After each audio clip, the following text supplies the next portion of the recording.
এখন রান্না করছি ভীষণ মজাদার একটা রান্না, দই ইলিশ।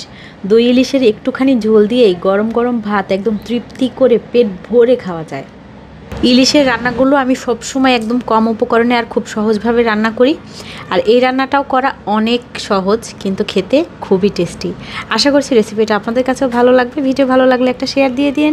দই ইলিশ রান্না করার জন্য অবশ্যই টক দই লাগবে। ভালো মানের একটা টক দই নিয়ে নিতে হবে। আর তার সাইডে আমি এখন নিয়ে নিচ্ছি 1 চা চামচ করে কালো আর সাদা সরিষা, সাথে 1 চা চামচ পোস্তদানা। এগুলো যাতে পেস্ট করতে সুবিধা হয় বা বেটে নিতে সুবিধা হয়, এজন্য কিছু সময় ভিজিয়ে রাখবো। তারপর এখন চলে যাচ্ছি ইলিশ মাছে। ইলিশ মাছ কেটে তারপর ধুয়ে নিয়ে এখন এর মধ্যে একটু হলুদ আর লবণ দিয়ে দিচ্ছি। দই ইলিশটা যদি একদম সাদা সাদা রাখতে চান তাহলে কিন্তু এখানে হলুদের পরিমাণটা অনেক কম দিতে হবে, জাস্ট 1 চিমটি দিলেই হবে।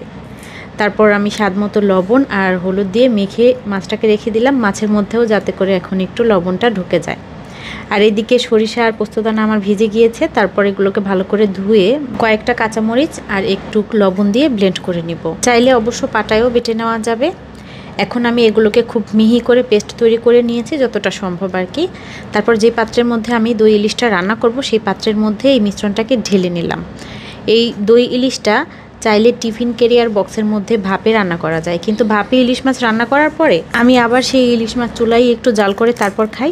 তার চেয়ে ভালো ভাপে না দিয়ে আমি সরাসরি এটা কড়াইতে রান্না করছি। আর এভাবে রান্না করলেও খেতে অনেক টেস্টি হয়।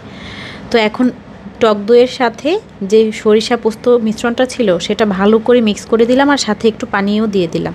যেহেতু চুলায় রান্না করব একটু পানি তো টেনেই যাবে, এজন্য একটু পানি দিয়ে দইয়ের সাথে খুব ভালোভাবে ফেটিয়ে দিয়েছি। এরপর লবণ হলুদ মেখে রাখা মাছগুলো দিয়ে উপর থেকে একটু সরিষার তেল দিয়ে দিয়েছি। আর তারপর কয়েকটা কাঁচামরিচ একটু হালকা করে ছোট ছোট করে কেটে দিয়ে দিয়েছি, যাতে করে ঝাল আর ঘ্রাণটা বের হয়। আর এর মধ্যে তো লবণ আর কাঁচামরিচ পেস্ট দিয়েছি, এতে করে ঝাল আর লবণটা কিন্তু হয়ে যাবে। তারপর মাছের সাথে খুব ভালোভাবে মেখে ঢাকনা দিয়ে ঢেকে কম আঁচে রান্না করছি।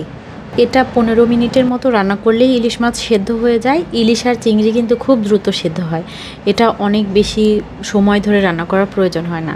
একদম কম আঁচে রান্না করার কারণে আমার এটাকে ঢাকনা খুলে বারবার নাড়তে হয় নাই।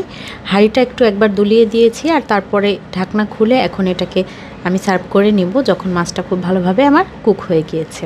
এই রান্নাটা পারফেক্ট করার জন্য ঢাকনাটা দিয়ে একবারই বসিয়ে দিতে হবে। আর এরপর ঢাকনাটার খোলাখুলির দরকার নেই, হাত দিয়ে একবার একটু প্রয়োজন হলে দুলিয়ে দেওয়া যায়। যেহেতু চুলার আঁচ কমিয়ে থাকে সেহেতু কিন্তু এটা লেগে যাওয়ার বা পুড়ে যাওয়ার কোনো চান্স থাকে না। এতে করে ইলিশ মাছ রান্নাটা অনেক বেশি ফ্লেভারফুল হয়। আর ভালো ইলিশের স্বাদ কিন্তু এমনিতেই অনেক বেশি থাকে। আর টেস্টলেস কিছু ইলিশ কিনতে পাওয়া যায়, ওগুলো যেভাবেই রান্না করা হোক খেতে ভালো লাগে না। আশা করছি মজাদার এই দই ইলিশের রেসিপিটা আপনাদের কাছে অনেক বেশি ভালো লেগেছে। ভিডিও ভালো লাগলে লাইক কমেন্ট শেয়ারের পাশাপাশি পেজটা একটা ফলো দিয়ে দিবেন। এতক্ষণ ভিডিও দেখার জন্য অনেক ধন্যবাদ।